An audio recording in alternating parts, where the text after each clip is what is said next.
बांग्लादेश में हिंदू एक हैं फिर भी सेफ नहीं है क्योंकि घट गए हैं। बांग्लादेश के हिंदू बंटे नहीं है फिर भी कट रहे हैं क्योंकि घट गए। पाकिस्तान के हिंदू एक हैं फिर भी सेफ नहीं है क्योंकि घट गए हैं। पाकिस्तान के हिंदू बटे नहीं है फिर भी कट रहे हैं क्योंकि घट गए। और भारत में भी हिंदू बहुत तेजी के साथ घट रहे हैं। हिंदुओं के घटने की बात हो रही है लेकिन घटने के मूल कारण और अस्थायी समाधान की बात नहीं हो रही। भारत में हिंदू जो घट रहा है वो लव जिहाद के कारण, और लव जिहाद में रेट रखा हुआ है 15 लाख रुपए अगर ब्राह्मण की बेटी है, क्षत्रिय की बेटी है, अग्रवाल की बेटी है, जैन की बेटी है, माहेश्वरी की बेटी है, मारवाड़ी की बेटी है, सिख की बेटी है तो 15 लाख रुपए। भारत में जो लव जिहाद का दूसरा रेट है वो 10 लाख है। वो किसके लिए है?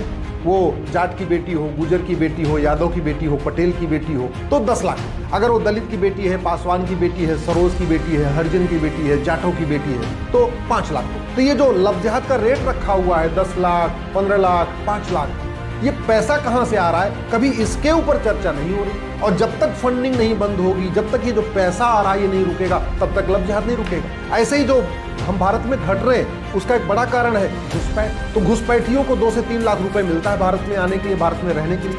वो पैसा कहां से आ रहा है इसके ऊपर भी बात नहीं हो रही। तीसरा घटने का कारण है धर्मांतरण।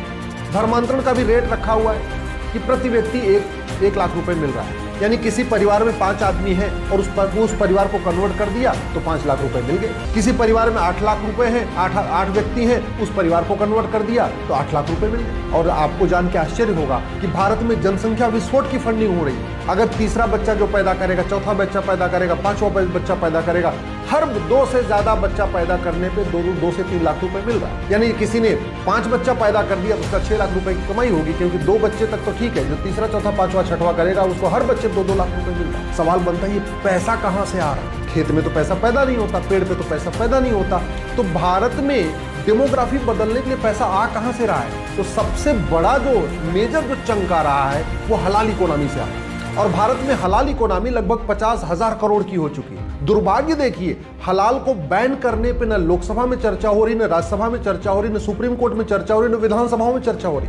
मैं भारत को भारतीयता की मान्यता के आधार पर फिर से खड़ा करना चाहता हूं, उस काम में लगा।